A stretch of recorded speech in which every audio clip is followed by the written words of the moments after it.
When you approach a leader, the first thing that matters isn't your resume, your business card, or how many followers you've got on social media. It's the spirit in which you approach. Come with honor, not hype, means you approach people of influence with genuine respect, not artificial praise. You honor who they are, what they've built, and the path they've walked, not because you want something from them, but because you recognize their journey is valuable, and you're not entitled to access. You're requesting it with reverence. Hype is shallow, hype is loud, hype is manipulative. It's the flattery that says, you're amazing, you're incredible, I've followed you forever. But beneath it is the hidden motive, now give me something. Leaders aren't fooled by that. They've seen it all.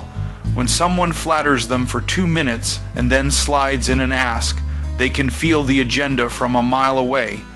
The problem with hype is it seeks to impress instead of express. It performs, but it doesn't connect. Honor, on the other hand, is rooted in authenticity. It says, I see you, I appreciate what you've done, and I know the price you've paid to be who you are. When you come with honor, you're not putting someone on a pedestal. They're still human. But you are recognizing the weight they carry and choosing to posture yourself with humility and dignity at the same time. You're not bowing down. You're standing tall in your own purpose while showing deference to theirs. That's what makes it powerful. Most people try to talk to a leader like they're talking to a genie. Hey, I've been meaning to connect with you because I think you could really help me with something. Wrong.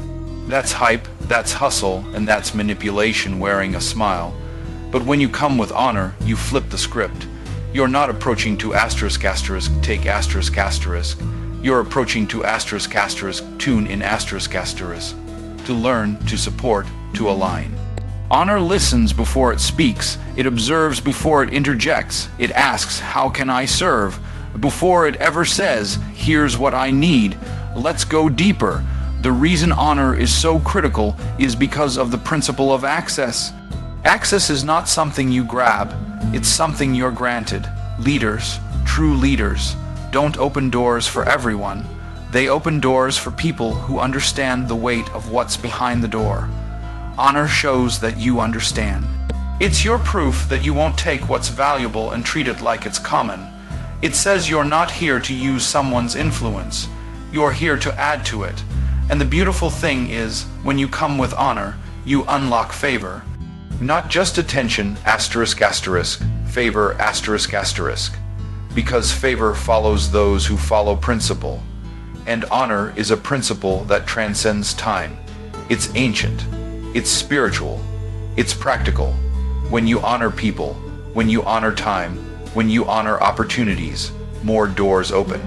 Why? Because the universe responds to honor. Because people feel safe giving more to someone who won't abuse what they give. Now, let me illustrate this with a short example. There was a young man who had the opportunity to meet a highly successful business leader at a private event. Everyone in the room was waiting for their turn to speak to the leader, pitching ideas, showing off portfolios, handing over resumes and business cards. When it was the young man's turn, he didn't pull out a slide deck. He didn't rehearse a pitch. He simply walked up and said, "Sir, I want to thank you. 5 years ago, I read your book. I was broke, discouraged, and ready to quit on life. Your words gave me strategy and faith. I'm not here to ask for anything. I just wanted you to know your legacy reached me." That leader paused, looked him in the eye, and said, "Thank you. Most people just want something from me. You gave me something, a reminder of why I do what I do. Let's stay connected." That young man got invited to lunch, then into the leader's mentorship circle, then into business. He came with honor, not hype. That's the difference. He didn't need to impress the leader with numbers or noise. He brought asterisk asterisk, gratitude asterisk asterisk, asterisk asterisk, awareness asterisk asterisk, and asterisk asterisk, respect asterisk asterisk. And that created a relationship, one rooted in honor, not transaction. Think about this in your own life. The people who have impacted you, mentors, teachers, guides, How often do you go back and show them honor? Not for what they can still give you, but for what they've already deposited in your life. That's where honor begins, in gratitude, in recognition, in humility. Here's the truth.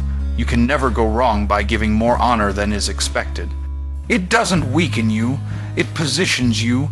It makes people say, "This one's different." While others clamor for when you step into a room with a leader, time is not on your side. Clarity is. If you want to talk to someone who's already operating at a high level, someone who's got vision, responsibility, and momentum, you must bring more than just words. You must bring clarity. You must bring precision. And you must bring credibility, because a leader doesn't have time to decipher your intention, decode your meaning, or dig through fluff to find the gold. You either say it clean or you lose the moment. In the world of influence, vagueness is a deal killer. Being clear means you know exactly what you're talking about. You're not wondering. You're not guessing. You're not trying to figure it out while you're talking. You're delivering your words with intentionality. Clarity shows you respect the leader's time and mind, and it begins before the conversation ever starts. It begins in your own mind, your own preparation. If you don't know what you're trying to say, you can't expect someone else to get it. Leaders can't follow fog, and when you're foggy in your communication, it tells them you're probably foggy in your thinking. Being concise is about trimming the fat. Too many people lose the moment because they talk too much. They keep circling, repeating, explaining, justifying. Leaders don't need a monologue. They need a message. A short, strong, intentional delivery. Get in, make it land, and move on. Why? Because great leaders are making 100 decisions a day, and they're constantly surrounded by people who talk too much and say too little. So when you come in with clean, compact communication, asterisk, asterisk, you stand out, asterisk, asterisk. You're showing respect not just for their time, but for their mind. Every unnecessary word dilutes the power of your message. Being concise is not about being cold, it's about being efficient. It says, "I value your bandwidth, so I'm not going to waste it." If you can say in 30 seconds what most people ramble on about for 3 minutes, you win the room. But clarity and conciseness aren't enough without credibility. And this is where most people fall short.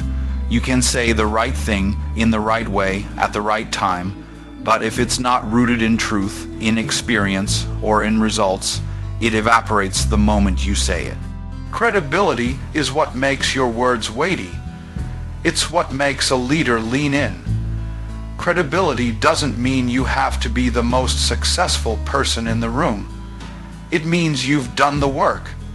You've lived what you're saying. You've got receipts, or at the very least, you've done your research, and you're not speaking theory. You're speaking principle. Leaders don't respond to hype. They respond to history. They want to know, can I trust this voice? Is this person legit? Are they walking what they're talking?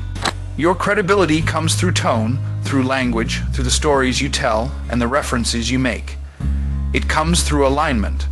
What you say must line up with what you've done or what you're actively doing. If you say you're an expert in branding but can't articulate a clear value proposition, your credibility drops. If you claim you're a sales consultant, but you can't communicate a simple pitch effectively, your credibility suffers. But when your communication reflects the depth of your experience and the strength of your thinking, you don't need to oversell. The way you speak sells for you. Let me give you a quick example to bring this to life. A young entrepreneur once got the opportunity to pitch an idea to an investor, a leader in the business world. This investor had heard hundreds of pitches that week. People came in with long presentations, buzzwords, and endless backstories. Then came this young entrepreneur. He sat down and said this: "I help small business owners increase their monthly revenue by 25% in 90 days using a 3-part digital system. I've done it with 6 clients in the last 4 months. Here's how it works. That was it. Clear, concise, credible, no fluff, no ego, no guessing. The investor leaned in and asked questions, not because he was impressed by charisma, but because he could see the thinking, he could feel the structure, he could hear the experience in the words. That young entrepreneur walked away with a meeting and eventually funding, not because he was the most talented in the room, but because he spoke like someone who knew what he was doing. That's the power of communication done right. See, the people you're trying to reach are not impressed by your excitement. They're moved by your execution. If your communication sounds like you're trying to figure it out on the fly, they'll tune out. But when your words come with structure and simplicity, you position yourself as a peer, not a beginner. You don't need big words. You don't need complicated ideas. You need clear value, short delivery, and real backing, If you're going to talk to a leader, ask yourself this before you open your mouth. Is what I'm about to say clear? Is it concise? Is it credible? If you can't say yes to all 3, pause, refine, rehearse, then deliver, because you don't rise to the level of your excitement. You rise to the level of your clarity, your conciseness, and your credibility, Leaders respect those who respect their time. They listen to those who speak with precision. They move with those who prove they can carry weight. So the next time you get a moment with a leader, don't try to impress, don't try to overwhelm. Just say what you mean, say it with strength, and say it like it matters. Because it does. When you're preparing to talk to a leader, one of the greatest shifts you can make in your approach is this. Lead with value, not your needs, This shift is not just polite, it's powerful. It's not just strategic, it's transformational. Most people approach those in positions of leadership, influence, or success with a mindset that screams, help me, support me, invest in me, promote me. And while there's nothing wrong with needing help, it becomes a problem when that's your opening line, because the truth is, leaders are magnets for need, and they're surrounded by people every day who want something from them. That's not new, that's not rare, that's expected. So when you walk in and lead with your need, you become part of the noise. But when you lead with value, you shift the frequency, you stand out, you create curiosity, you earn attention. Why? Because value flips the dynamic. It shows that you're not here just to consume, you're here to contribute. You're not approaching from a place of lack, you're approaching from a place of strength. That alone changes how a leader sees you. It turns you from a seeker into a solution, from a beggar into a builder, from a follower into a potential collaborator. Understand this, leaders don't wake up hoping someone will come ask them for a favor. They wake up with problems to solve, missions to advance, and goals to accomplish. They're looking for people who make their load lighter, not heavier. They're looking for people who think who observe, who find gaps and bring solutions. That's what leading with value looks like. It's not about walking in with fancy offers or pretending you've got everything figured out. It's about saying, I've paid attention, I see what you're doing, I believe in it, and here's how I think I can help. That statement alone positions you differently because it shows initiative, it shows humility, and it shows alignment, that you're not just thinking about yourself, you're thinking about them. When you lead with value, you come in serving, not selling You come in giving, not grabbing and leaders notice that. The problem with leading with your needs is that it puts all the burden on the other person. It communicates that your progress is their responsibility. And that's not leadership, that's dependency. When you show up asking for time, money, mentorship, or resources without offering any value in return, it's not a partnership. It's a transaction you haven't earned. And that's why so many conversations with leaders fall flat. It's not that your idea was bad. It's not that you're not talented. It's that you made the conversation about what *** you need *** instead of what you *** bring ***. Value is not always about skill, it's often about *** awareness ***. You may not have $1 million business, but can you solve a small problem they're facing?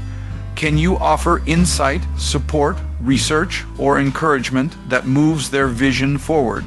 That's value. Can you say, I noticed something that could be more efficient in your operation. I'd love to show you how I might help improve it. That's value. Can you offer your energy, your time, your attention without expectation? That's value. And when you do that, something powerful happens. Leaders start to *** invest back in you ***, not because you asked, but because you proved you were worth investing in. Let's ground this in a real example. There was a young woman who deeply admired a successful author and speaker. She wanted to be mentored by this person, but knew that asking for mentorship outright would likely go nowhere. Why? Because this leader was busy, in demand, and surrounded by people constantly pitching themselves. So instead of asking for a meeting, a favor, or mentorship, the young woman did her homework. She studied the leader's content, noticed a few gaps in their digital marketing, and built a sample email campaign that could help boost their engagement. Then she sent this message: I've followed your work for years, and it's changed my life. I noticed something in your email outreach that might be underperforming. I created a simple improvement plan, and I'd be honored to share it. No strings attached. She attached a brief PDF. That leader replied within 48 hours. They got on a call. Eventually, the woman was offered a part-time role and mentorship. She didn't lead with, "Can you mentor me?" She didn't lead with, "Can I pick your brain?" She led with value. And it opened the door. That's how the world works ***. You earn trust through contribution ***. You earn access by bringing something to the table. It might be small, it might be imperfect, but it shows initiative. It shows intentionality, and that's what leaders respect. They don't need another voice asking for help. They need another set of hands building solutions. Let's take it one step deeper. Value is more than what you *** give ***. It's also how you *** show up ***. Your presence can be value. Your attitude can be value. Your energy, your encouragement, your reliability, your follow-through. All of those are currency. Never underestimate the power of showing up fully committed to someone else's vision. When you honor what they've built and find a way to support it, you prove yourself. And when you prove yourself, leaders start looking for ways to pour into you, not out of guilt, but out of respect. And here's the beauty of it: when you lead with value, your needs often get met in the process. Not because you demanded it, but because you *** demonstrated you were worthy of it ***. Leaders will open doors for people who make themselves valuable. They'll invest in you when you've shown that you don't just consume, you contribute. And that's the kind of person people fight to keep around. So, before you speak to a leader, ask yourself a few questions. What do they care about? What are they building? What are they struggling with? What do they need that I might be able to support? And how can I *** serve that need ***, not *** sell my own ***. When you find those answers, you no longer come empty-handed. You come with purpose. You come with preparation. You come with value, and that changes everything. Because in the kingdom of leadership, access is given to those who don't just knock on the door, but who show up carrying something worth opening the door for. When you speak to a leader, it's not just about * what * you say. It's also about * how * you say it. It's about matching their rhythm, their posture, their tone. That's where real connection begins. Because leaders don't just listen with their ears, they listen with their instincts. They pick up on energy, they pick up on alignment, and if your energy is off, your message gets lost. That's why match their energy, mirror their language, is not a soft skill, it's a survival skill in communication.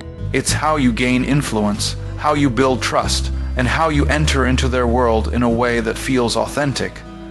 Matching energy doesn't mean mimicking behavior. It doesn't mean copying someone's personality or pretending to be something you're not. It means tuning into the frequency they're operating on and stepping into that space with respect and presence. If a leader is fast, paced, focused, and moving quickly, and you come in slow, scattered, and overly detailed, there's a mismatch. You'll lose them, not because you weren't intelligent, but because you weren't in sync. If they're thoughtful, calm, and measured, and you barge in with loud enthusiasm and scattered ideas, again, there's a disconnect. It's not about changing who you are. It's about adapting how you communicate so you can create harmony, not friction. Communication is connection, and connection is easiest when two people are operating in similar energy spaces. When you match someone's energy, you show them, without saying a word, that you're present, that you're aware, and that you're intentional. It tells them, I respect where you are, and I'm not here to disrupt, I'm here to connect. Leaders are especially sensitive to this because their time is limited and their bandwidth is full. They're not just looking for information, they're looking for alignment. If you can create that alignment in the first 30 seconds of a conversation, everything that follows flows smoother. Now, let's talk about mirroring their language. This is not about flattery. It's about fluency. It's about speaking in a way that feels familiar to them. Every leader has a way they see the world. Some think in metrics. Others think in mission. Some use business terms. Others use emotional language. If you're pitching to a CEO who thinks in data, and all you talk about is storytelling and feelings, you might lose them. But if you frame your storytelling in terms of outcomes, engagement numbers, or ROI, now you're speaking their language . You're bridging the gap between your world and theirs. That's what makes your message resonate. Leaders also have keywords they use consistently. Pay attention to them. Do they say things like execution, alignment, scale, or impact? If they do, weave those words into your conversation authentically. This isn't manipulation, it's communication intelligence. When someone hears their own language coming back to them, they feel understood. They feel seen, and when people feel understood, they become more open, more receptive, more trusting. Mirroring language also helps you avoid miscommunication. You might be describing the same idea, but if you use words that don't land with them, they'll misinterpret your intent. For example, if you're talking to a strategic thinker and you keep emphasizing your passion and intuition, they might write you off as someone who lacks structure. But if you say, here's the strategic path I see, and I'm passionate about executing it with focus, now they understand. You didn't change your core. You changed your delivery . That's wisdom. Let's bring this to life with a quick example. There was a young professional who had 5 minutes to talk with a highly respected executive at a leadership conference. The executive was known for being sharp, fast, moving, and bottom-line focused. Most people who tried to talk to him would go in with nervous chatter or overly elaborate introductions, and they would quickly lose his interest. But this young professional had done his homework. He knew the executive valued precision, results, and clarity. So when he got his moment, he didn't fumble. He said this, "Sir, I admire the way you've scaled your company while keeping your culture intact. I studied your last 2 annual reports and noticed something. Your employee engagement scores dipped slightly during your international expansion phase. I've spent the last 6 months designing a plug-and-play internal communications tool specifically for that problem. I'd love to give you a 5-minute overview and hear your feedback. No fluff, no rambling. His energy was focused. His words were sharp. And he used the executive's language: scale, culture, engagement, feedback. That executive stopped, looked at him, and said, "Send me a summary. I want to see it." That's the power of matching energy and mirroring language. The young man didn't have decades of experience. He didn't have a big name, but he spoke the right language, and he matched the moment. That alone got him in the door. Now imagine you take this principle and apply it not just in high-stakes meetings, but in every conversation with someone you respect. You observe first, you listen, you feel the rhythm of how they move, how they think, how they speak, and then you adjust. You still bring your full self, but you adjust your tempo, you match their tone, you mirror their key phrases. That's what great communicators do. They don't speak at people. They speak with people, by stepping into their world first. This principle goes beyond leaders. It applies to teams, clients, partners, and audiences. If you want to lead, sell, coach, or influence, this skill becomes your secret weapon, because people open up to those who feel familiar, and people trust those who take the time to align. So here's your takeaway. Stop trying to impress with noise. Start trying to connect with resonance. Watch how a leader speaks. Match their energy level, high or low, fast or steady, intense or calm. Listen to the words they repeat. Mirror them with intention. Bring your message into their language, and you'll be amazed at how much further it goes. In the end, leaders are not just drawn to brilliance. They're drawn to those who create harmony. When your energy and language align with theirs, you don't have to push your way in. The door opens naturally, because connection is not about volume, it's about vibration. Get on their frequency, and your message will finally be heard.